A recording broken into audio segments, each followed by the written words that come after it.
அதாவது வின்னர் படத்தில் ஒரு காமெடி ஒன்று வரும் ஓகேங்களா. வடிவேல் வந்து பிரசாந்த்கிட்ட சொல்லுவார், அந்த பொண்ணை நான் லவ் பண்ணேன்னா நீ லவ் பண்ணேன்னா மொத்தத்தில் அந்த ஃபேமிலி நாசமாக போகணுன்ட்டு. அமித்ஷாவோட கணக்கும் கிட்டத்தட்ட அதே தான்.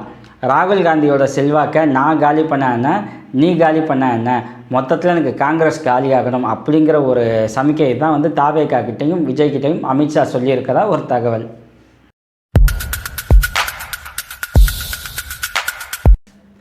பிஎம் ஆகிற கனவுல இருக்காரா தமிழ்நாட்டின் சிஎம் ஜோசப் விஜய்? காங்கிரஸை கழட்டிவிடும் ஐடியாவில் இருக்கா தாவேகா? ஜோசப் விஜய் பிஎம் ஆகிற அந்த ஸ்ட்ராட்டஜியை அமித்ஷா ஆதரிக்கிறாரா? இப்படி தமிழ்நாட்டின் முக்கிய அரசியல் முடிச்சுகளை அவிழ்க்க வேண்டிய நேரம் வந்துடுச்சு. அதுக்காகத்தான் இந்த வீடியோ. கடைசி வரைக்கும் பாருங்கள், நிறைய முக்கியமான விஷயங்களை நம்ம பேச போகிறோம். அதுக்கு முன்னாடி நம்ம சேனலை சப்ஸ்கிரைப் பண்ணாதவங்க சப்ஸ்கிரைப் பண்ணுங்கள், பெல் பட்டனை ப்ரெஸ் பண்ணுங்கள். தமிழ்நாட்டில் எல்லாருமே எக்ஸ்பெக்ட் பண்ணுற ஒரு சுச்சுவேஷன் என்ன அப்படின்னா, எப்போ தாவேகா காங்கிரஸ் கூட்டணி காலியாகும் அப்படின்னு தான். இதை ஏன் சொல்கிறேன் அப்படின்னா, காங்கிரஸ் சமீப காலமாக ஒவ்வொரு மாநில கட்சிகள்கிட்டையுமே வந்து முரண்பட்டு செயல்பட்டுக்கிட்டே இருக்குது.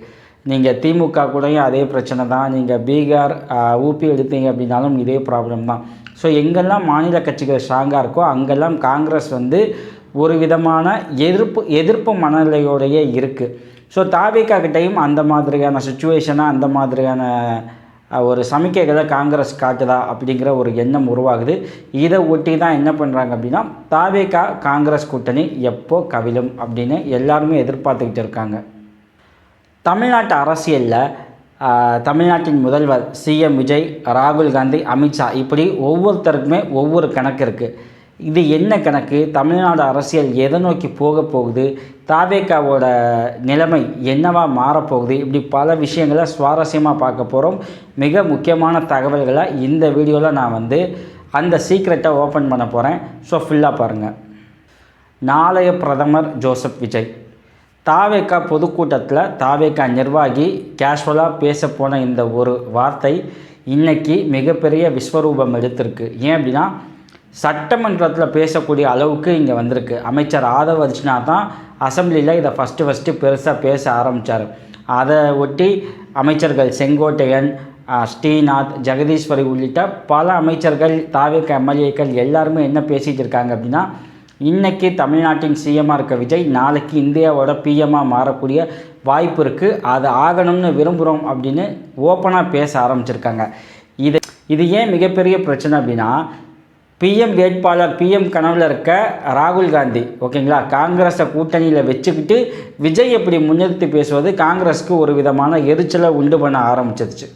அதிமுகவில் வந்து தாவேகாக்கு மாறினா இசக்கி சுப்பையா அவர் இன்னும் கொஞ்சம் ஒரு ஸ்டெப்பு மேலே போய் தமிழ்நாட்டின் நிரந்தர சிஎம் விஜய்லாம் நான் சொல்ல மாட்டேன், அவர் அடுத்த ஸ்டேஜுக்கு போகணும், அவர் பிஎம் ஆகணும் அப்படின்னு பேசியிருக்காரு. ஸோ இப்போ தான் இந்த பிளானை முழுசாக வந்து காங்கிரஸ் புரிஞ்சுக்க ஆரம்பிச்சிருக்காங்க. இதை ஒட்டி தான் காங்கிரஸ்லேருந்து ஒரு தரப்பு பலத்தை எதிர்ப்பு கொடுக்க ஆரம்பிக்குது. அது என்ன ஒரு தரப்பு அப்படின்னு நான் சொல்கிறேன், நீங்கள் கேட்கலாம். இன்னும் சிலர் வந்து இதை காங்கிரஸ்லேயே சிலர் வந்து ஆதரிக்கவும் செய்கிறாங்க. இதை வெறும் சிம்பிள் ஸ்ட்ராட்டஜின்னு நினைக்காதீங்க, இதுக்கு பின்னாடி மிகப்பெரிய பொலிட்டிக்கல் கணக்கு இருக்குது. அதை தான் நான் இங்கே சொல்ல போகிறேன். சமீபத்தில் இங்கே சென்னையில் தென் மாநில முதல்வர்கள் மாநாடு நடந்துச்சு ஓகேங்களா, அமித்ஷா தலைமையில். அதில் சவுத் இந்தியாவில் இருக்க ஒவ்வொரு ஸ்டேட்டில் இருக்க சிஎம் எல்லாருமே கலந்துக்கிட்டாங்க. அதில் துணைத் தலைவராக ஜோசப் விஜய் இருந்தார்.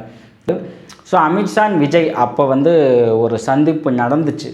ஸோ அதுக்கு பிறகு தான் இந்த ஜோசப் விஜய் தான் பிரைம் மினிஸ்டர் கேண்டிடேட் அப்படிங்கிற அந்த பிரச்சாரம் வந்து மேலோங்க ஆரம்பிச்சிருக்கு. அதிகாரப்பூர்வமாக மேலோங்க ஆரம்பிச்சிருக்கு. அதிகாரப்பூர்வம் அப்படின்னா விஜய் தரப்புலேருந்து நான் சொல்லலை, அமைச்சர்கள் அவங்கெல்லாம் பேச ஆரம்பிச்சிட்டாங்க.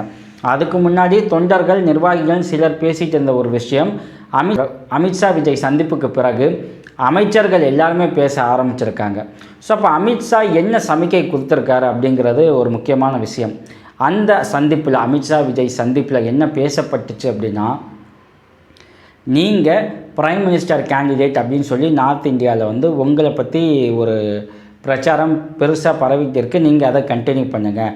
உங்களை பிரைம் மினிஸ்டர் கேண்டிடேட்டாக வச்சு நீங்கள் தேசிய அரசியலில் கவனம் செலுத்துகிறதா வச்சு ஒரு ஒரு பிரச்சாரத்தை நீங்கள் வந்து கொண்டு போங்க, எனக்கு நோ இஷ்யூ. இதன் மூலியமாக ராகுல் காந்தியோட செல்வாக்கு குறையணும் அப்படிங்கிறது அமித்ஷாவோட கணக்கு. ஏன் அப்படின்னா, நார்த் இந்தியாவை பொறுத்த வரைக்கும் மோடி அண்ட் அமித்ஷா, அதாவது பாஜகவோட செல்வாக்கு கொஞ்சம் கொஞ்சமாக ரெடியூஸ் ஆகிட்டே இருக்குது. ஊபியில் கூட இந்த முறை பிஜேபி வந்து வின் பண்ணுமா அப்படிங்கிற சந்தேகம் உருவாகிட்டு இருக்கு. பேரலாக இங்கே ராகுல் காந்தியோட செல்வாக்கும் வந்து கொஞ்சம் கொஞ்சமாக அதிகரிச்சுக்கிட்டே இருக்குது.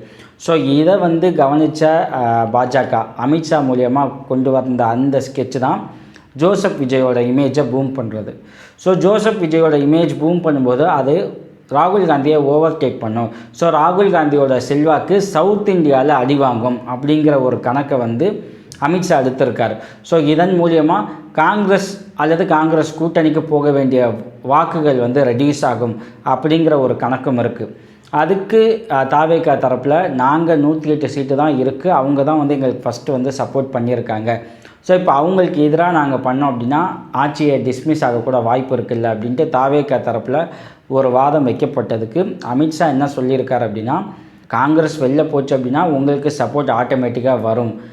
ஏடிஎம்கேலேருந்து ஒரு டீம் வெளில இருக்குது பார்த்தீங்களா முரண்பாடோட, அந்த டீம் உங்களுக்கு ஆதரவாக வந்து நிற்கும் அப்படின்னா அமித்ஷா வந்து ஒரு க்ரீன் சிக்னல் கொடுத்துருக்காரு. ஏன்னா அமித்ஷாவோட பேச்சை தான் ஒவ்வொரு மாநில ஆளுநரும் கேட்கணும். ஸோ ஆளுநர் வந்து அமித்ஷா என்ன சொல்கிறாரோ அதன்படி தான் செய்ய போகிறார். ஸோ உங்கள் ஆட்சி கவிழாது, அதற்கான உத்தரவாதம் தரோம் அப்படின்னு பாஜக தரப்பில் சொன்னதால் தாவேகா இப்படியான ஒரு ஸ்ட்ராட்டஜியை கையில் எடுக்க ஆரம்பிச்சிருக்காங்க. அது என்ன ஸ்ட்ராட்டஜி அப்படின்னா அது காங்கிரஸ்க்கு எதிரான ஸ்ட்ராட்டஜி.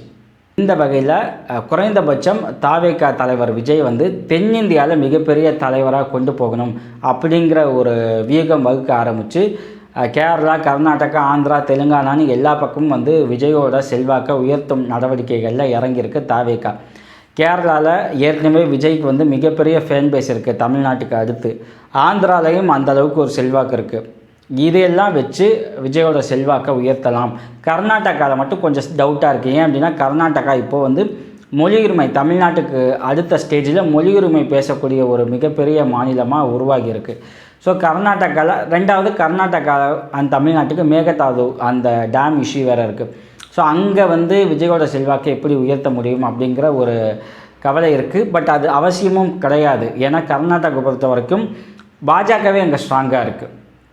ஸோ அதனால் ஆந்திரா, தெலுங்கானா, கேரளாவில் 3 இடத்துல விஜயோட செல்வாக்கை அதிகமாக்கும் பட்சத்தில் ராகுல் காந்தியோட செல்வாக்கு அங்கே ரெடியூஸ் ஆகும் அப்படிங்கிற ஒரு கணக்கு இருக்குது. அதோட ஒரு தொடக்கப்புள்ளியாக தான் கேரளா பாஜகவோட துணைத் தலைவர் தேவன் அவர் வந்து பாஜகலேருந்து விலகி தாவேகால இணைய சம்மதம் தெரிவிச்சிருக்கார்.